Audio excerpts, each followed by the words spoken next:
Nous vous avons proposé aujourd'hui un thème qui est au cœur des préoccupations des entreprises, puisque à l'heure du digital, le monde du travail se transforme effectivement, mais la nouvelle génération aussi a un nouveau rapport au travail, et donc rend nécessaire pour les entreprises une nouvelle gestion des talents, en tout cas une nouvelle approche de la gestion des talents.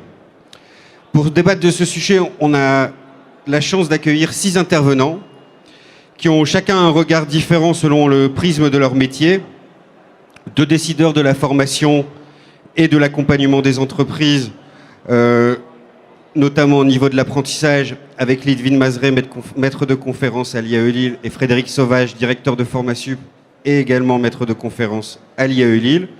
On verra qu'ils travaillent ensemble sur le Master RH et qu'il y a aussi des éléments intéressants de ce point de vue-là. 2 cabinets de conseil qui sont spécialisés dans le recrutement et l'accompagnement des entreprises dans leur politique RH, à la fois Marie-Aude Tran de Valeurs et Valeurs et Quentin Barré de Cube RH.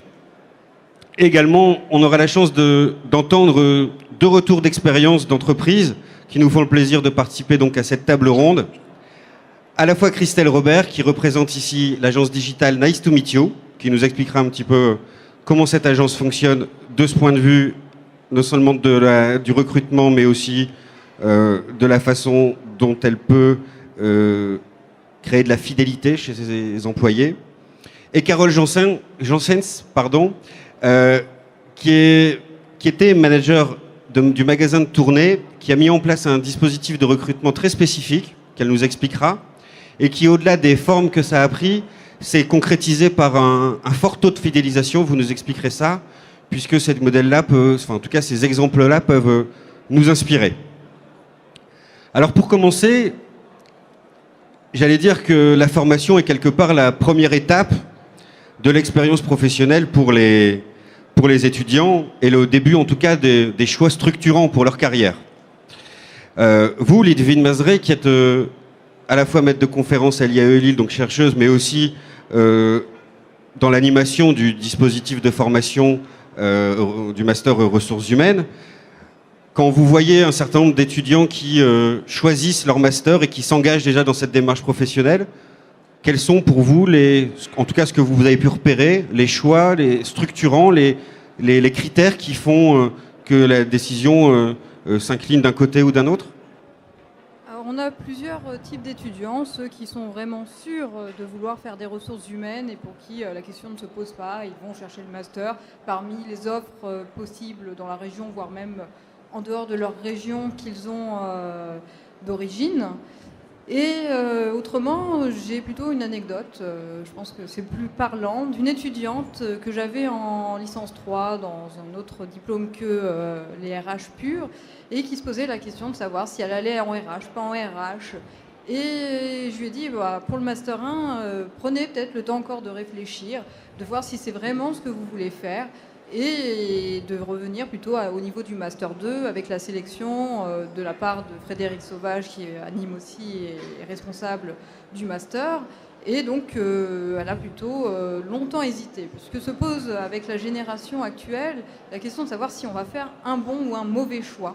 Et on ressent vraiment une appréhension de leur part de se tromper. Et donc, il faut les rassurer. Donc, ils recherchent surtout aussi, quand ils viennent nous voir en tant que responsables, à être rassurés quant à leur décision finale et leur dire même que ce n'est pas grave s'ils se trompent. Avoir la possibilité de se réorienter, déjà, c'est un risque qu'on ne veut pas encourir, c'est ça ? C'est ça. Ils ont peur du risque, ils calculent beaucoup sur les possibilités. Et en même temps, on a d'autres profils qui foncent un petit peu, et je pense qu'on aura l'occasion de le voir avec l'intervention de Quentin, qui est un ancien de notre diplôme, et qui ont envie de rebondir et de ne pas s'enfermer dans des sentiers battus.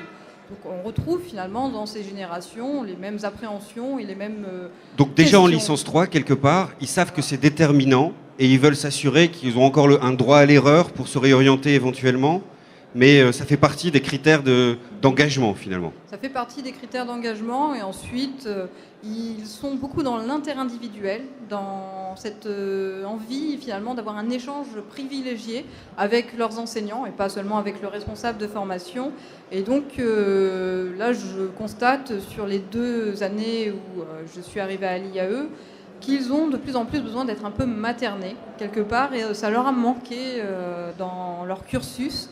Et donc, ils sont vraiment dans cette envie d'être guidés, d'avoir presque quelqu'un qui les conseille constamment. Alors, parfois, c'est un En petit plus peu du dur. tuteur en entreprise, quelque part. En plus du tuteur en entreprise, on en reviendra aussi sur cette question dans le cadre de l'apprentissage du côté de Formasup avec Frédéric, mais c'est ma question suivante. Ouais. Voilà. Justement, Frédéric Sauvage, vous êtes directeur de Formasup, donc vous administrez, vous faites la promotion de l'apprentissage sur l'ensemble de la région, aussi bien sur des écoles de management, des écoles d'ingénieurs, des universités. Vous avez un recul de plusieurs années maintenant sur ces activités et sur l'apprentissage. Pour vous, qu'est-ce qui amène les étudiants à choisir leur entreprise d'accueil? Qu'est-ce qui peut être un élément déterminant et qu'est-ce qui peut aussi être un élément de frein, par exemple, pour l'engagement d'un futur apprenti dans une entreprise? Alors forcément, ma réponse va être liée à mon prisme, c'est-à-dire que mon cœur de métier, c'est bien travailler sur le lien entre un jeune et une entreprise. Donc tout en proposant une formation en appui qui soit de qualité. L'un des aspects forts qu'on peut nous repérer, c'est le fait qu'une entreprise soit capable de proposer un parcours expérientiel à un jeune. Et ce parcours n'est pas simplement calé sur la fin de ses études. C'est un parcours qui plonge le plus en amont possible de son diplôme. Et à ce titre-là, ça veut dire parcours d'expérience, à la fois des modes d'accompagnement de qualité. Effectivement, l'idée d'un mentor, d'un coach qui va baliser le parcours, qui va mettre en relation, qui va interfacer dans l'entreprise avec des personnes, des réseaux intéressants, qui va aussi proposer des mises en situation de travail et des responsabilités porteuses de développement et de maturation pour un jeune. C'est cela un parcours d'expérience. Est-ce qu'on est dans la recherche d'un premier pas dans le monde professionnel, comme vous le disiez, avec une découverte et puis une possibilité d'étoffer son réseau, ses possibilités, etc. Ou est-ce qu'on est sur une projection à long terme chez ces jeunes? Est-ce qu'il y a une volonté de construire sur le long terme puisqu'on imagine que quelquefois l'apprentissage pour l'entreprise, c'est aussi parier sur l'avenir pour ses collaborateurs. Mais est-ce que chez ces jeunes-là, il y a une volonté de s'inscrire dans une longue durée ou est-ce qu'on est plutôt à court terme? Alors, dans les métiers de la formation, on parle souvent de drôles de Z, sous-entendu les zappeurs. Alors, ils ne sont pas zappeurs lorsqu'on leur propose une culture d'entreprise forte dans laquelle ils se retrouvent, lorsqu'on leur propose un projet, une identité aussi de projet d'entreprise, presque aussi un projet qui a une valeur sociétale. Ils peuvent s'inscrire dans le moyen-long terme. Mais lorsqu'ils sont en apprentissage, on est au fond dans un double mouvement pour eux. La terra incognita, ça les aide à défricher des possibilités de carrière et à accélérer leur maturation. C'est ça qu'ils vont aller chercher. Et puis, par ailleurs, ils s'inscrivent potentiellement dans un projet d'entreprise qu'ils vont accompagner. Et c'est là où on est dans des logiques dynamiques avec l'entreprise. C'est-à-dire, on construit un lien dynamique à travers l'apprentissage. Forcément, là aussi, je vous parle de mon prisme. Et on est sur des parcours d'une année, de 2 ans ou de 3 ans, par exemple en école d'ingénieur.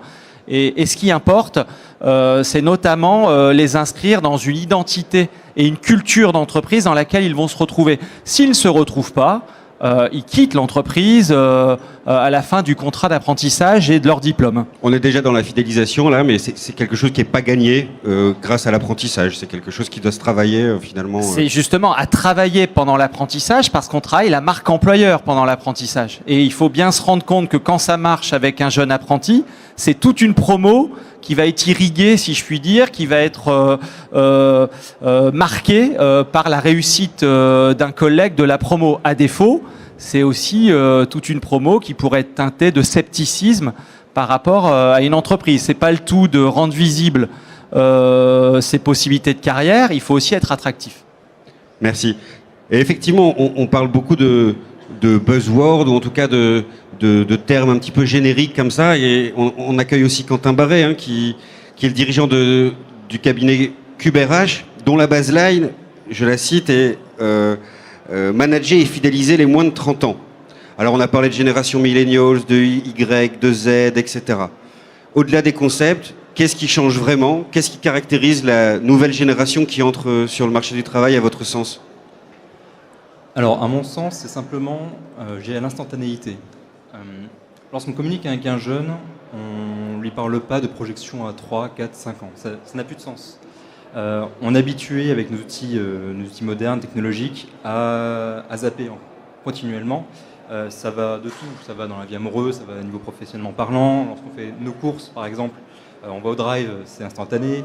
Donc, il y a toutes ces choses-là qu'on fait immédiatement. Donc lorsqu'on souhaite les manager, il faut avant tout écouter, vouloir ce qu'ils veulent, mais aussi être bien sûr que c'est ce qu'ils veulent. Si vous demandez à un jeune est-ce qu'il souhaite une table de ping-pong dans son entreprise, il va dire oui, super. Par contre, si vous n'avez pas de projet autour, si vous ne sensibilisez pas les managers, en fait, si vous n'avez pas une stratégie RH à proprement parler, ça va être un vrai fiasco.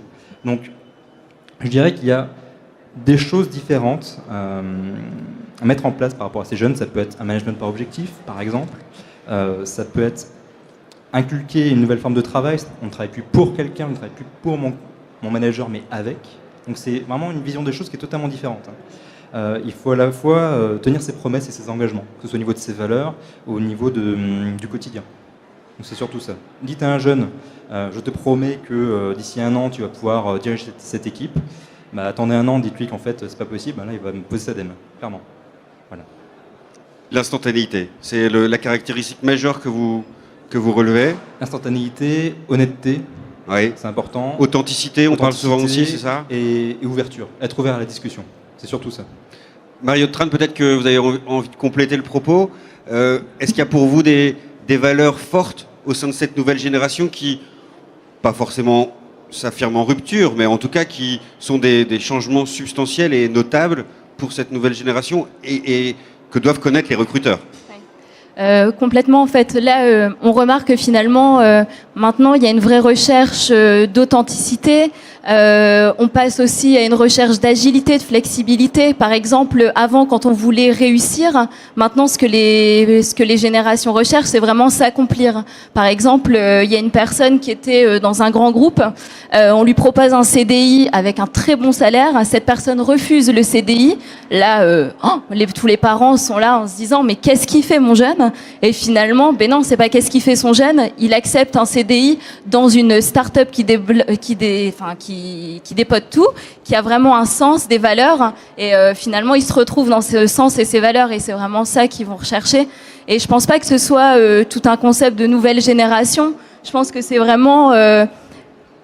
Voilà, c'est un nouveau monde, une nouvelle culture qui vient, et c'est pas que lié aux nouvelles générations, c'est lié vraiment à des personnes qui veulent s'épanouir et être performants en entreprise, et ça, finalement, ça se fait ressentir sur tout le monde. On n'a plus envie d'aller au travail, poser son costume de sa personnalité, de ses valeurs et dire je vais être quelqu'un d'autre. On a envie d'être qui on est et vraiment vivre qui on est dans l'entreprise et pouvoir donner son plein potentiel.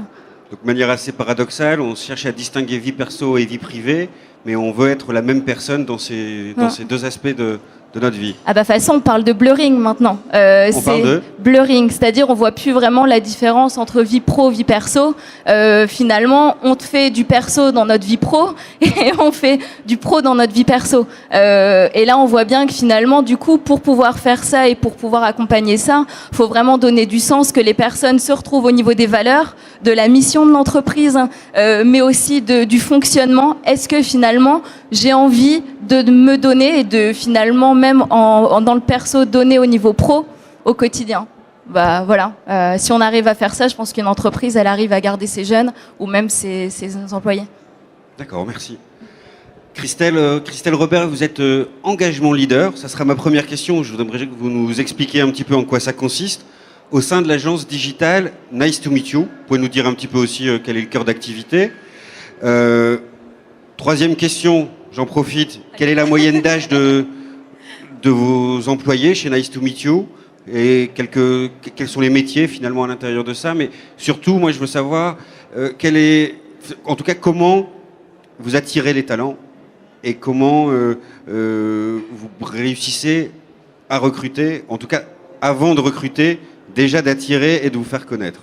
D'accord. Ça fait beaucoup de Ça fait questions. beaucoup de questions, je vais essayer d'y répondre. Alors, Nice to Meet You, donc c'est une agence qui existe depuis 2009. Oui. On est 16 collaborateurs et on est basé sur Lille. Et en fait, on est spécialisé sur la stratégie et l'expérience digitale, puisque le digital évolue très très vite. Donc en fait, on accompagne les clients pour les aider à atteindre leurs objectifs, que ce soit sur la communication ou sur le marketing.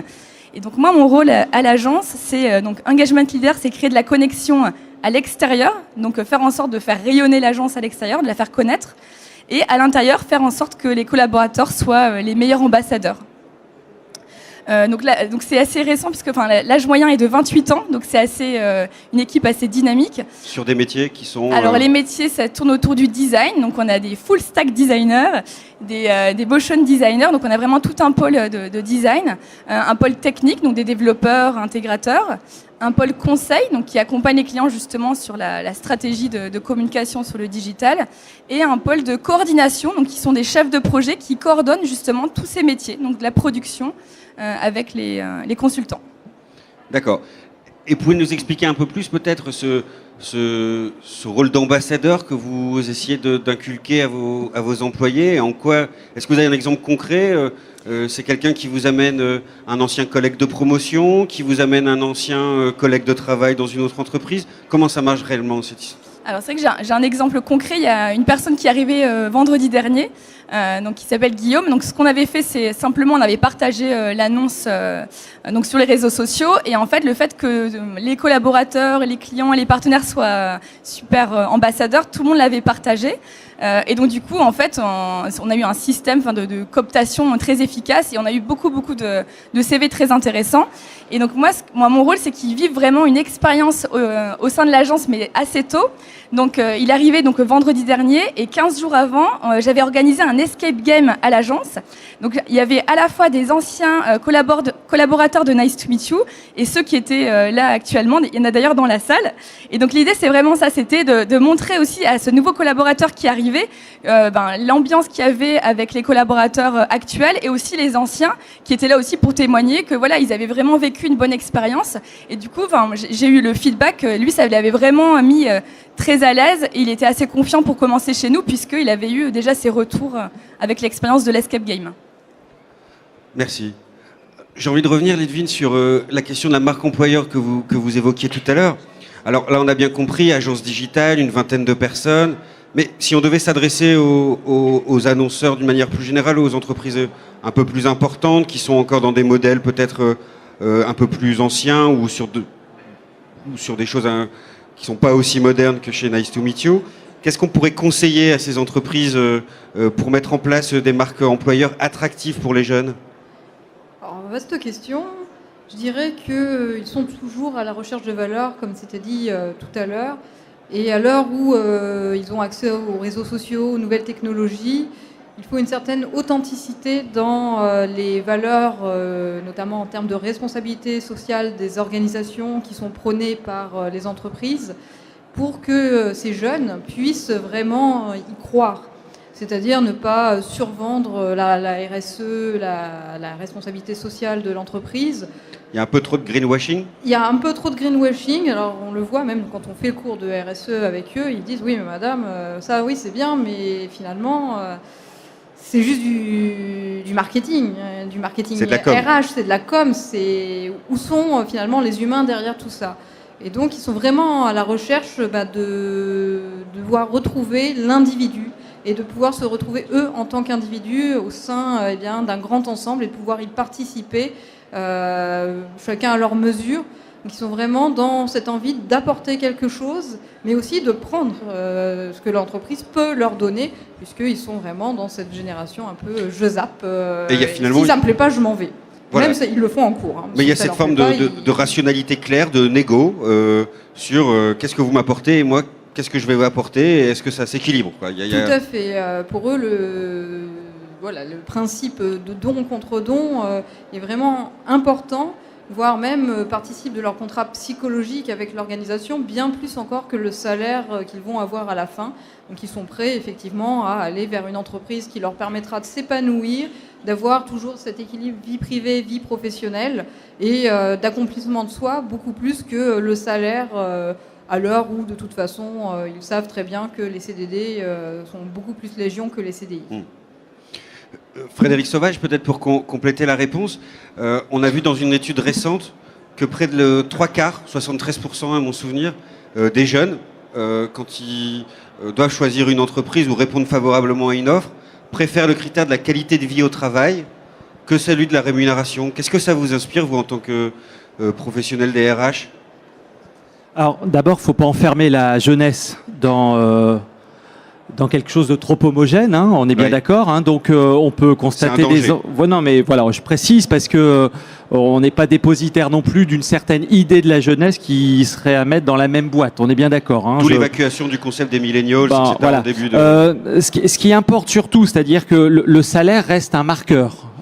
Mais c'est loin d'être le seul et on observe effectivement des arbitrages sur du moyen terme, c'est-à-dire qu'un jeune préférera quand même se dire, au-delà de l'immédiateté, il sera moins dupe aujourd'hui d'un salaire élevé s'il s'emmerde, excusez-moi du terme, il aimera pas s'emmerder en règle générale. Ce qui importe surtout, c'est se dire la façon dont on est de l'intérieur, ça doit se traduire dans l'extérieur et en même temps ce que l'on cherche à être à l'extérieur vis-à-vis de ces jeunes, il faut qu'il y ait une cohérence. Et au fond, c'est ça qu'ils vont aller regarder, c'est, on l'a dit, la mission, le lien, la cohérence ou l'alignement, on en parlait tout à l'heure, hein, avec une culture interne, un mode de management, des possibilités réelles de s'accomplir et de s'épanouir. Sinon, ils se replieront sur le salaire.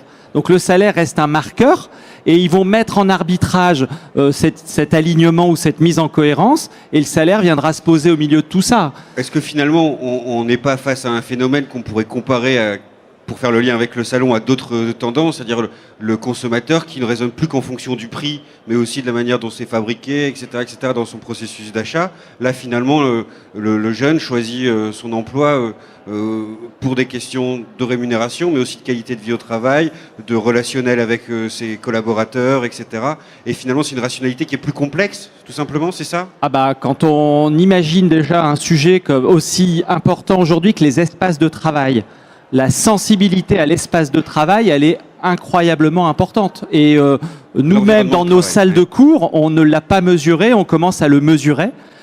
Parce qu'on s'aperçoit qu'on doit casser nos amphis en urgence, de même que les entreprises ont mis en mode collaboratif et leurs collaborateurs et ont aménagé les espaces en conséquence. C'est valable dans tous les compartiments de ce parcours d'expérience dont je parlais tout à l'heure, en amont d'un recrutement jusqu'à je propulse au-delà du take-off professionnel, je propulse dans des carrières ou dans des plans jeunes talents. On a parlé de valeur, d'authenticité. Qu'est-ce que ça veut dire avoir du sens, donner du sens à un jeune pour l'attirer dans son entreprise ? Il y a une explication à ça, ou c'est juste, comme le disait Ludwig, sur la projection de l'individu au sein de l'entreprise ? Donner du sens, qui veut réagir à ça ? Ça veut dire quoi, donner du sens ? Si on doit expliquer ça à un recruteur ? Alors moi, je veux bien répondre. Enfin, je vais tenter. En fait, ce qu'on aime dire, c'est que finalement, c'est plus un job qui va chercher ses candidats, mais c'est finalement les personnes qui vont chercher le job qui va finalement leur permettre de s'épanouir et de s'accomplir dans la société. Et finalement, donner du sens, ça va plus être, quand on va recruter, c'est plus finalement faire une liste de missions et de demander, bah tiens, est-ce que tu t'y reconnais dedans ? Ça va plutôt être, finalement, ma mission, ma vision d'entreprise, ce que je prône et ce que j'incarne. Est-ce que toi, ça va te parler ? Et finalement, mes valeurs, finalement, c'est bien d'aller dire, moi j'ai la bienveillance, mais ça veut dire quoi en action, en comportement au quotidien ? Et qu'est-ce que tu vas vivre chez moi qui va faire que tu vas vivre cette bienveillance et toi-même, tu vas pouvoir faire vivre cette valeur-là. Et ça va être donner du sens, ça va être finalement donner la ligne de direction. finalement, est-ce que la personne va s'y retrouver, va vouloir avoir envie de prôner ça au quotidien? Et finalement, au quotidien, ça va être se dire, finalement, est-ce que quand je vais intégrer la société, je vais vivre ça? Je vais donner un exemple. Il y a une société qui prônait l'entrepreneuriat. Finalement, quand on a été creusé, c'était pas l'entrepreneuriat, mais la compétition, la valeur. Sauf que la compétition, c'est complètement autre chose que l'entrepreneuriat. Et donc, toutes les personnes qui étaient recrutées partaient parce que s'y retrouvaient pas. C'était pas ce qu'on leur avait vendu. Mais sauf que ça faisait pas marketing, quoi. Ça faisait pas bien. Sauf qu'une fois que c'est vraiment expliqué, c'est ce qui fait leur force, qui font qu'ils sont leaders aujourd'hui sur leur marché. Il y avait un espèce de dol qui finalement ne mettait pas en adéquation les promesses de l'entreprise et les attentes. Et pour le coup, il n'y avait pas de sens du coup. Et toutes les personnes qui partaient disaient « je retrouve pas le sens qu'on m'a vendu ». Donc si on devait définir ce sens, ce serait une espèce d'adhésion entre les valeurs de l'entreprise et les attentes du salarié. C'est cette capacité de projection. Oui, et puis je dirais il y a 3 choses dans donner du sens. Il y a savoir expliquer ce que sont mes valeurs, ma mission et comment je fonctionne et comment on va les mettre en action tous ensemble pour arriver à accomplir des choses. D'accord. Quentin voulait compléter la réponse avant que je vienne à... Alors je dirais même qu'on peut aller plus loin, on peut parler de contrat psychologique entre l'employeur et le collaborateur. C'est quoi un contrat psychologique? J'ai mes engagements en tant qu'employeur, je rémunère ton temps passé pour accomplir des missions. En contrepartie, tu dois effectuer ces tâches. Ça, c'est une première chose. Par contre, il y a la manière de le faire, il y a la manière de se coordonner, il y a la manière de manager. Lorsque j'annonce quelque chose, je dois tenir mes engagements, je dois avoir une certaine honnêteté. Et je vais donner un exemple concret. C'est le cas que j'ai pu voir aussi dans mes différentes enquêtes. On avait une maman qui devait s'absenter parce que son petit était malade, elle n'avait plus de jours de RTT, plus de jours de congé à pouvoir être consommé. Donc elle allait voir son employeur en lui disant est-ce que je peux prendre cet après-midi-là de congé? Est-ce que c'est possible? L'employeur lui a dit non, on peut pas, t'es essentiel sur l'émission, tu peux pas t'absenter, c'est impossible. Résultat, elle a commencé à être un peu découragée en disant je me casse, excusez-moi le terme, les fesses depuis des années pour cette entreprise-là, je demande une après-midi en plus, on me les octroie pas. À quoi ça sert? Pas récompensé pour son engagement finalement. C'est ça, mais ça va au-delà du salaire. Alors que d'après les enquêtes, il suffit d'octroyer ça au salarié, il va vous le rendre au centuple. Et c'est vraiment ça qui est important. C'est-à-dire que lui accorder cette demi-journée-là et comprendre sa problématique, c'était aussi s'assurer de son engagement quand on aurait... d'humain à humain. Voilà, d'accord. Merci. J'ai envie de poser une question à Carole Janssens, pardon. Une Carole à question, ça va être compliqué. On a parlé de bonnes pratiques, en tout cas chez certaines entreprises.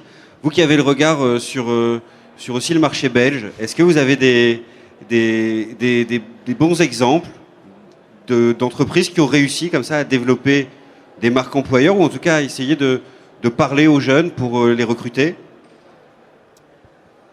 C'est un peu ambitieux de dire que j'ai un regard sur tout le marché belge, mais il y a des exemples d'entreprises. Il y en a un que j'aime particulièrement et qui m'a inspiré, même si on a fait différemment. Il y a l'entreprise Maas, donc, qui fait de la bière, c'est une bière très connue en Belgique, qui a vraiment développé un storytelling énorme. Donc on est vraiment dans la phase d'attraction déjà. Donc déjà dans la phase d'attraction a vraiment été vrai et authentique sur comment c'est dans l'entreprise. Donc en fait ils ont développé des vidéos, ils ont beaucoup communiqué sur les réseaux sociaux et ce qui est important dans les vidéos juste, c'est un truc auquel je crois beaucoup aussi, c'est qu'elles n'étaient pas professionnelles. On se met souvent une pression sur on va faire une vidéo dans notre entreprise mais on va engager une grosse boîte, on va payer beaucoup et on va faire en sorte qu'elle soit méga belle. Et en fait ils se sont rendus compte que ça marchait pas. Donc en fait c'était vraiment des vidéos filmées au portable et qui étaient vraiment la vraie vie de l'entreprise et de montrer vraiment dès l'attraction, voilà vraiment comment c'est de vivre chez nous. Et surtout c'était pas les RH qui communiquaient sur comment c'est la vie en entreprise chez nous, c'était les gens. Donc en fait les gens aimaient tellement leur job, étaient tellement ambassadeurs de leur job et de leurs valeurs que il fallait même pas leur demander en fait de filmer ce qu'ils faisaient la journée, ils le faisaient naturellement tellement ils étaient contents. Et du coup c'est un espèce de bouche à oreille piloté sur le sens et les valeurs qui cartonnait quoi, qui fait qu'ils recrutaient. Ils aimaient dire qu'ils recevaient autant de candidatures par jour que Google. Je ne sais pas si c'est vrai, mais en tout cas ça marchait vachement bien sur l'attraction quoi. D'accord. Et est-ce que vous voyez des limites vous à ces storytelling justement On revient sur le côté authenticité du message. Vous parliez des vidéos qui faisaient vrai. On rejoint finalement la notion d'authenticité qui était réclamée par la nouvelle génération. Est-ce qu'il y a une limite pour vous à s'embarquer dans cette politique RH, cette marque employeur? Est-ce qu'il y a un danger majeur? Ben, le danger, c'est quand on n'est pas vrai, en fait. Je pense que le danger, c'est si justement, par rapport à l'exemple de Marie-Aude, on n'est pas complètement aligné sur ses valeurs, ben, le risque, c'est que ressortent de ces vidéos et de ce message vrai, ben, ressortent en fait le problème. C'est-à-dire ressortent en fait qu'on n'est pas complètement vrai et que dans ce qu'on revendique sur sa page corporate de son site où on dit on a telle et telle valeur et voilà notre mission, et qu'en fait, ça se voit pas au jour le jour. Et donc c'est une limite en quelque sorte parce que ça peut mettre à jour les incohérences, mais d'un autre côté, je pense par rapport au recrutement qui est le sujet ici pour les candidats, non, je pense pas, parce qu'en fait on attire justement des personnes qui vont être excellemment compatibles au sens de l'entreprise et aux valeurs, quoi. Voilà. Comment on fait quand on a des jobs pas si attractifs alors et qu'on veut séduire des jeunes? Est-ce qu'il y a des possibilités de, tout en restant vrai, de recruter? Ou est-ce qu'il faut vraiment avoir des jobs passionnants? Et est-ce qu'il y a à l'avenir des jobs passionnants pour les jeunes sur le marché du travail? Ou est-ce qu'on peut imaginer que cette politique RH, elle a des limites? Quentin? Je dirais que qu'importe le type d'entreprise, ça peut être une petite, une grosse industrie, ça peut être dans les TPE, PME. Enfin, ce qui prime lorsque vous recrutez quelqu'un, c'est est-ce qu'il s'y plaît? Qu'importe le travail, on peut avoir un travail qui peut être, je dirais, peu stimulant, mais si vous avez des collègues, vous avez du relationnel qui feront toute la valeur au quotidien, bah, la personne va rester, elle ne va pas vouloir partir. Pourquoi? Parce qu'elle a pu créer du lien. Et ça, c'est vraiment une valeur forte. Pas que la fierté finalement. Là, on parle d'épanouissement, on parle de bien-être personnel, de développement personnel. Tout à fait. Et on peut donc jouer sur ces leviers-là plutôt que de dire simplement j'ai un job fun, parce que c'est quelquefois le discours qui est un peu redondant. Tous les jobs ne sont pas fun. Alors tous les jobs ne sont pas fun. Par contre, si au quotidien le contexte, l'environnement, l'équipe, les autres personnes autour de vous rendent votre travail fun, bah à ce moment-là, il n'y a aucun problème. Mais quand je dis fun, bien sûr avec des limites, hein, mais simplement dire bonjour tous les matins, ou il y en a un qui ramène les petits pains, les petits croissants de sa propre initiative, ou après il y en a un qui paye son pot, ou ça peut être c'est un problème sur telle et telle chose, je peux t'aider, il n'y a pas de souci, il y a de l'entraide aussi. Donc c'est toutes ces choses-là qui, mis bout à bout au quotidien, font qu'il fait bon vivre en fait. La solidarité dans le cadre du monde et de l'environnement de travail positif. On va Exactement. dire. Est-ce que je peux me permettre de... Oui, bien sûr. J'ai envie d'ajouter quelque chose, c'est qu'il n'y a pas de sous-métier. Et notamment, on revient sur la question du sens, je pense. Si justement je comprends quelle est ma place dans la chaîne de valeur de l'entreprise, finalement, qu'est-ce qu'on veut accomplir tous ensemble et finalement, pourquoi mon métier existe et finalement, qu'est-ce que ça va contribuer pour à réussir cette mission. En quoi je suis utile, c'est ça? En quoi je suis utile, bah là, ça donne du sens et finalement, chaque personne peut comprendre. Il y a une personne justement d'une entreprise qu'on a accompagnée, elle me disait, moi, ma responsabilité au quotidien, c'est de décrocher le téléphone. À la fin de la journée, elle disait, moi, ma responsabilité, c'est bien au-delà de ça. Et là, elle avait compris finalement sa place dans sa chaîne de valeur. C'était pas juste décrocher le téléphone, c'était finalement contribuer à accomplir la mission de l'entreprise. Merci. Je reviens vers vous, Carole Janssens. On vous a sollicité parce que vous avez mené un projet pour le magasin de Decathlon Tournai avec un dispositif de recrutement assez particulier, notamment recrutement sans CV ou CV anonyme, vous allez nous l'expliquer, et puis recrutement collaboratif. Vous pouvez nous expliquer un petit peu comment ça a fonctionné, quelles ont été les différentes étapes de cette expérience? Oui, alors d'abord pour replacer le contexte, c'était que il y avait vraiment un sens aussi à ça. C'est que on voulait vraiment faire vivre à nos candidats une expérience de A à Z. Et c'est là que je vais vous expliquer tout le truc, mais c'est vraiment la notion d'expérience. Et je voulais qu'ils vivent une expérience de A à Z pour que justement ils puissent se dire est-ce que ce job va être en adéquation avec ma vie. Et je trouvais que juste une formule CV entretien ne permet pas au candidat de vivre une expérience et que pour qu'il puisse juger de lui-même qui va être bien. Et donc, pour expliquer, la première étape, c'était que je voulais que dès la candidature, ils vivent une expérience. Et donc, on leur a demandé de postuler en vidéo. Et donc chez Decathlon, c'est facile puisque le sens, c'est rendre accessible le sport au plus grand nombre. Et ben donc c'était comment, dans cette vidéo, il devait nous expliquer comment au quotidien, tu vis et partages tes sports et tu rends accessible le sport, toi. Et donc, c'était une vidéo où ils expliquaient ça. Et donc, on a reçu 100 vidéos au total. Et donc, c'était assez énorme où ils expliquaient vraiment ça. Et donc, on ne demandait absolument pas de CV. Le premier critère, c'était juste le sport.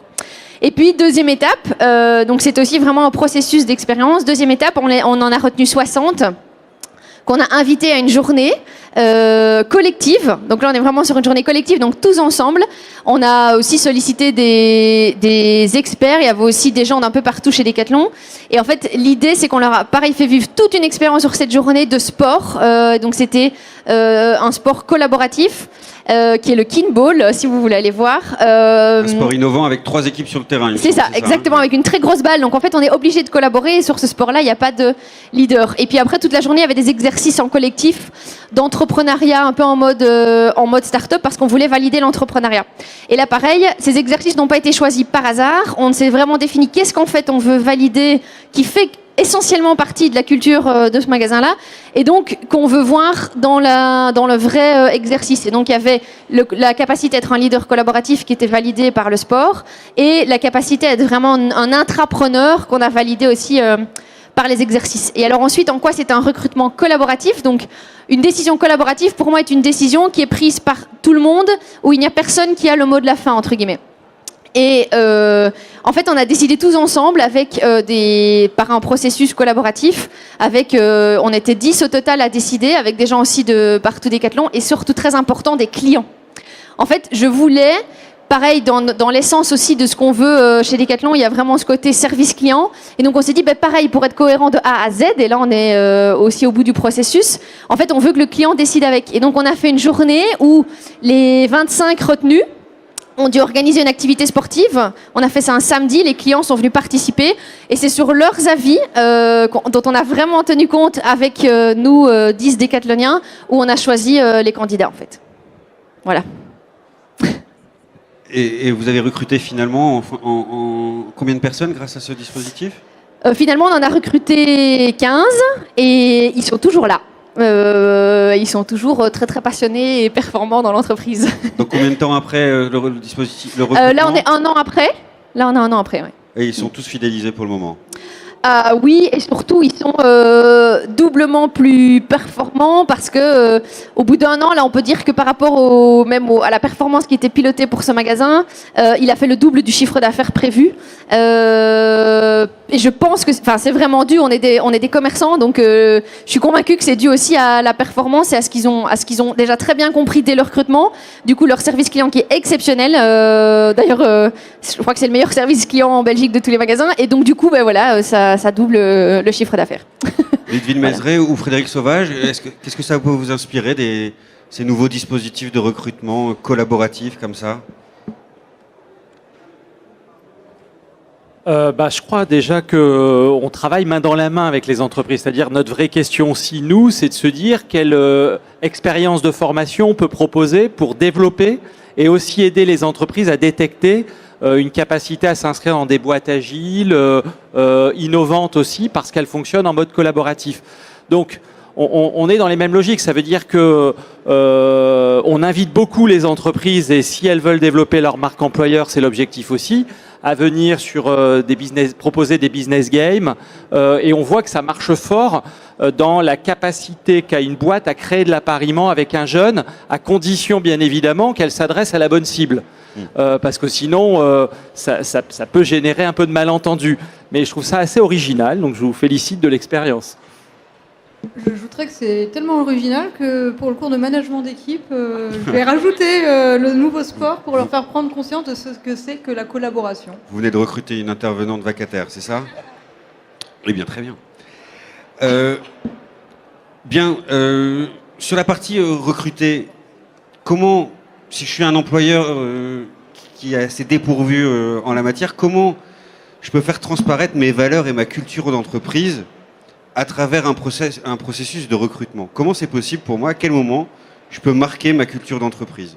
Est-ce qu'il y a des bonnes recettes? Quentin, est-ce qu'on c'est le premier contact, on n'a jamais l'occasion de faire une première bonne impression.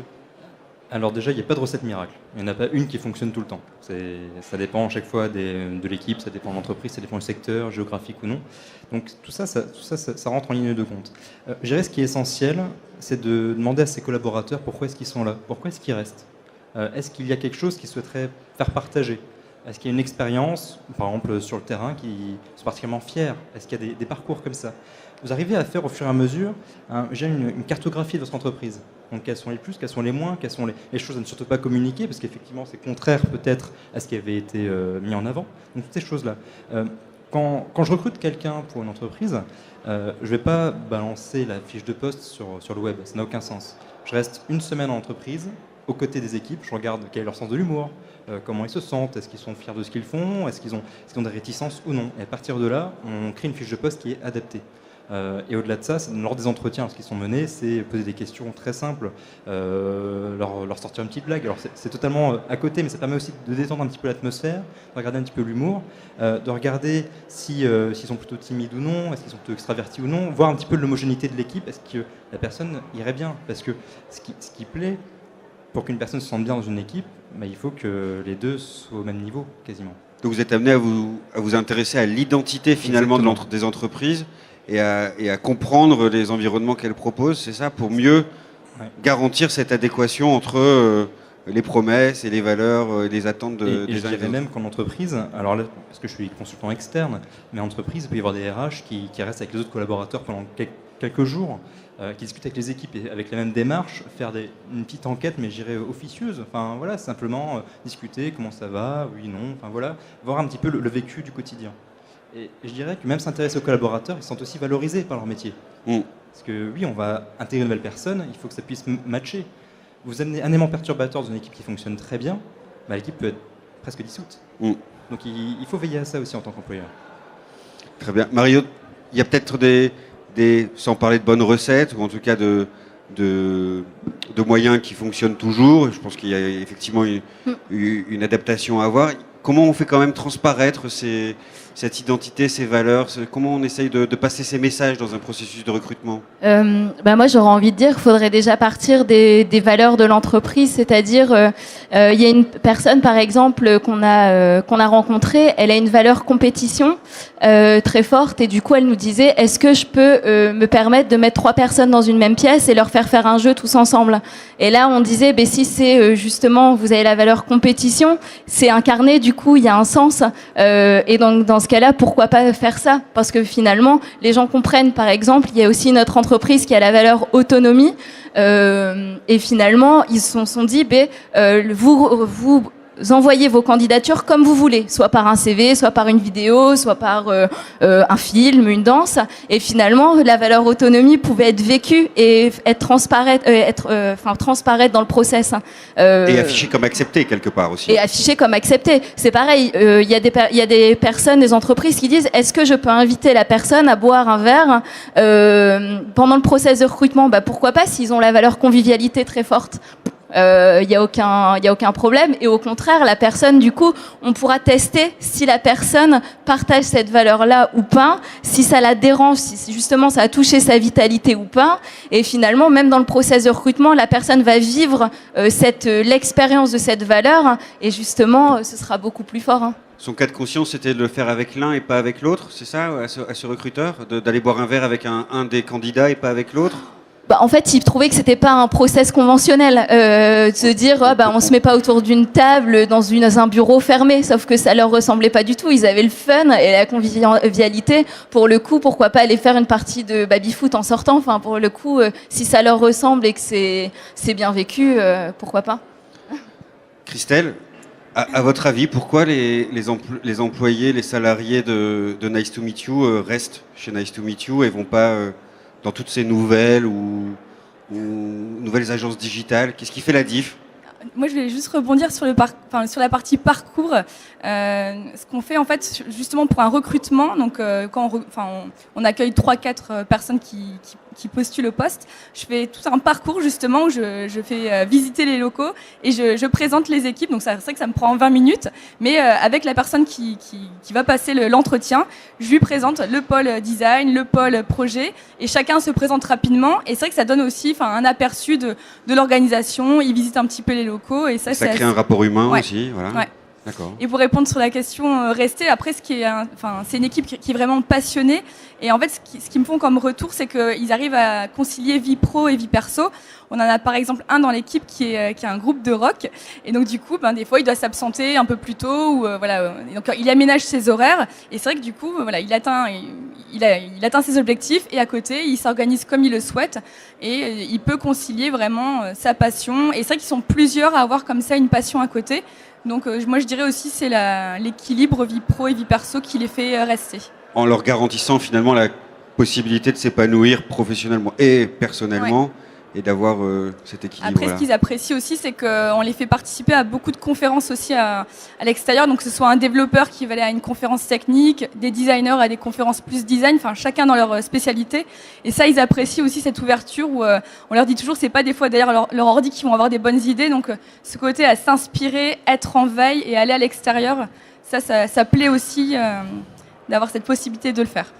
C'est intéressant, Lidvine, on parle depuis tout à l'heure d'environnement de travail, de bien-être, de rapport humain, etc. Est-ce que finalement, c'est cette culture d'entreprise, ces valeurs, cet environnement de travail, ce bien-être qu'on cultive, qui sont les meilleurs investissements pour fidéliser les salariés ? On est obligé d'en passer par là aujourd'hui ? Alors, Frédéric avait mis une petite mise en garde tout à l'heure en expliquant que la rémunération faisait partie aussi du package. Je dirais que ça fait partie des motivations intrinsèques de certains collaborateurs, mais ça ne fait pas tout. Après, il y a aussi un projet de vie qui peut venir s'intriquer, et notamment en termes d'horaire de travail, de compatibilité avec une vie familiale cette fois, qui va entrer en jeu, et pas uniquement des valeurs, parce que des nécessités.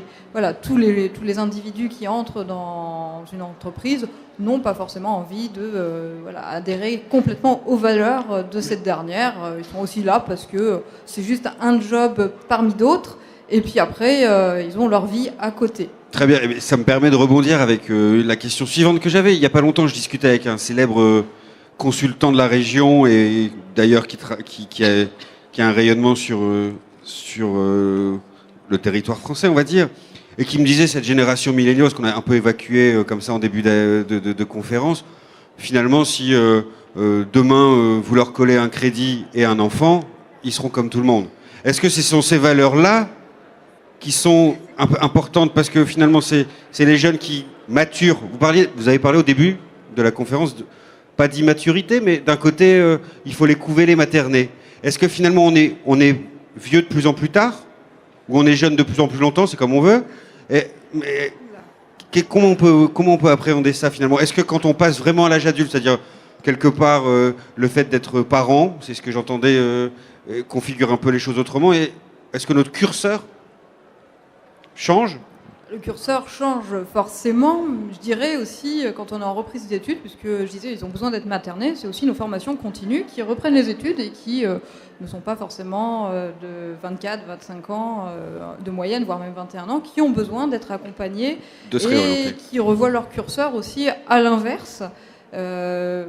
Effectivement, je dirais que là j'ai un état d'esprit, et là c'est mon côté philosophe qui doit ressortir, mais disons que c'est plutôt en termes d'ancienneté aussi. Au bout d'un moment, une fois qu'ils sont bien restés dans l'entreprise, ils ont besoin d'évoluer, de penser en termes de carrière, de famille quand ils la construisent, et effectivement c'est une histoire de maturité et de curseur qui évolue constamment. Donc ce qu'on retrouve chez nos jeunes générations, finalement, c'est ce qu'on retrouvait il y a encore quelques années sous une autre forme chez les générations Y dont je fais partie ou les autres générations qui ont été en entreprise. Sauf que là vient s'intriquer aussi la notion de société. C'est aussi une forme de contexte sociétal qui fait qu'on veut aller toujours plus haut, plus vite et mettre l'accent sur l'individu, presque dans une phase égocentrique.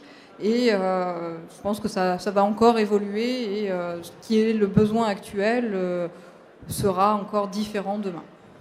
Donc les rendre heureux, leur permettre de se développer, d'évoluer, de grandir aussi dans leur vie personnelle.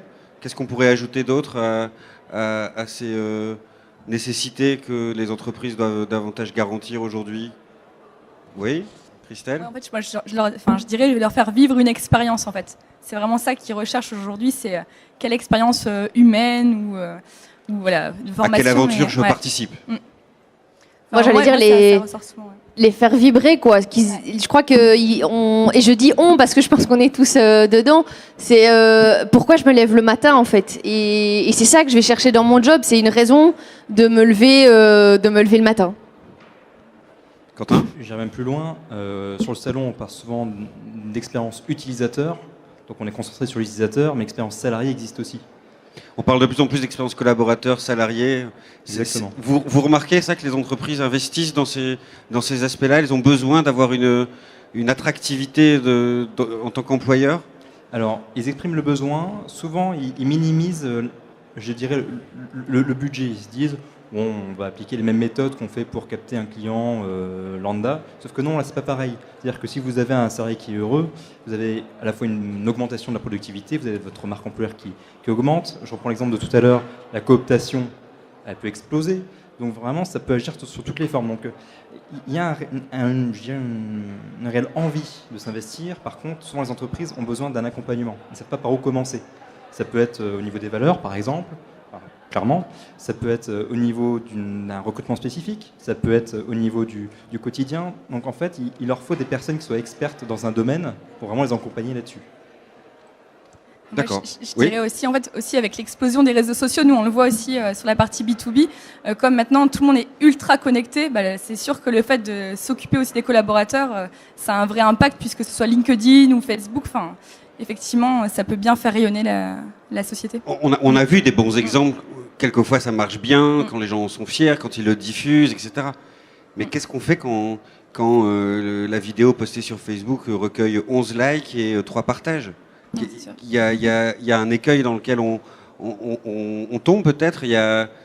Vous qui êtes aussi une professionnelle de la communication, est-ce qu'il vaut mieux pas faire dans ces cas-là? Est-ce qu'il vaut mieux faire de manière plus mesurée? Qu'est-ce que vous auriez tendance à conseiller? C'est sûr. En tout cas, moi, ce qu'on me remonte aussi souvent, c'est quand il y a des partages, justement on parlait d'authenticité, c'est on regarde les commentaires. En fait ça c'est aussi un nouveau collaborateur qui est arrivé, il m'a dit alors ok j'ai regardé ce que vous aviez posté sur les réseaux sociaux, mais pour vraiment si c'était sincère j'ai regardé, puis là j'ai vu justement il y avait des anciens collaborateurs ou des clients qui mettaient des petits messages et ça du coup sur le côté voilà authenticité ça a l'air vrai puisque quand quelque chose est partagé finalement il devient une réalité. Les commentaires sont des fois sont assez lus.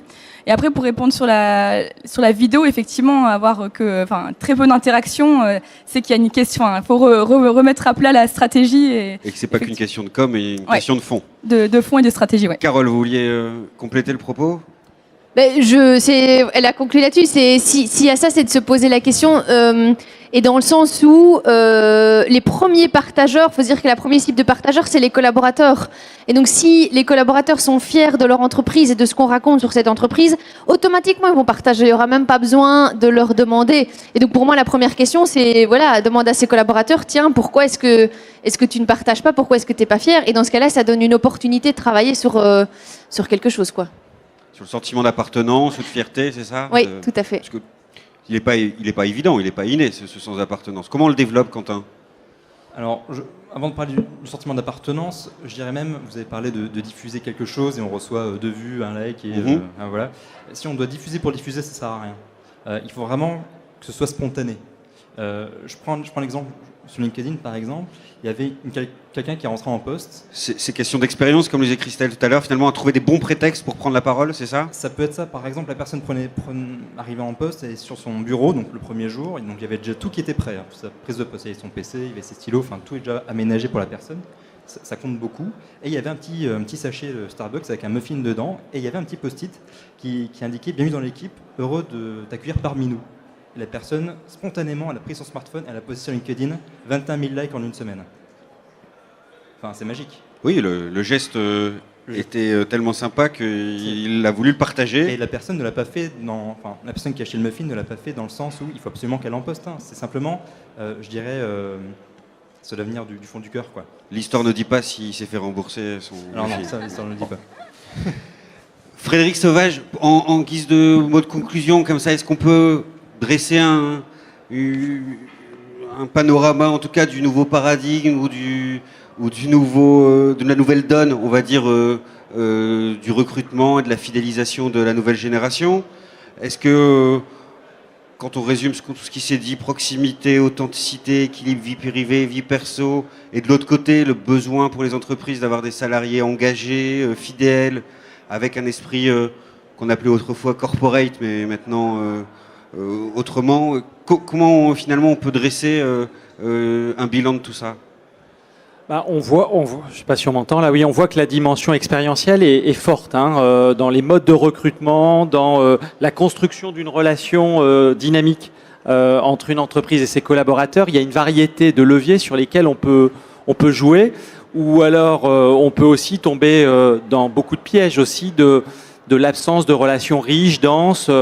Ce qu'il faut comprendre aussi, c'est que l'entreprise pourra faire beaucoup, mais on reste malgré tout face à une génération, mais n'est-ce pas le lot de toutes les générations, qui ont envie d'aventure, et qui dit d'aventure dit forcément aller voir si ailleurs l'herbe n'est pas plus verte. Et on sent bien que quand on aligne ce que l'on est, cette vibration intérieure, ce projet organisationnel avec un projet personnel, la personne peut avoir envie d'aller ailleurs, un peu comme vous vous désabonnez parfois d'un opérateur téléphonique pour aller voir ailleurs. Alors déjà, il y a le coût du désabonnement. Si l'expérience est plus que satisfaisante, pourquoi on s'en irait? Mais si on s'en va parce que on répond aux sirènes et on se dit c'est mieux ailleurs, faut jamais oublier quelque chose, c'est qu'au final, on peut revenir. Et aujourd'hui, on le voit de plus en plus, et je le vois beaucoup dans les sociétés de services numériques, qui ont aussi compris cela. C'est-à-dire, on ne peut pas forcément empêcher un collaborateur de s'en aller. Par contre, il va vivre ailleurs une autre aventure.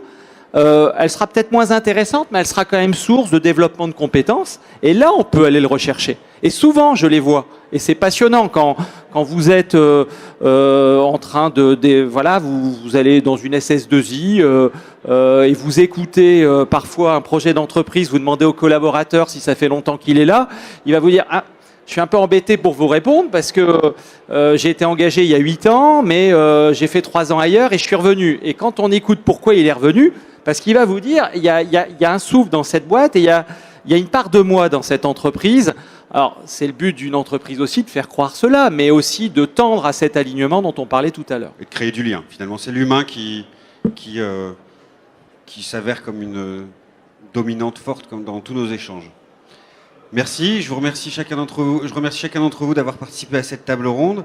Bonne fin de salon et puis à très bientôt, notamment à l'IAE Lille. Merci.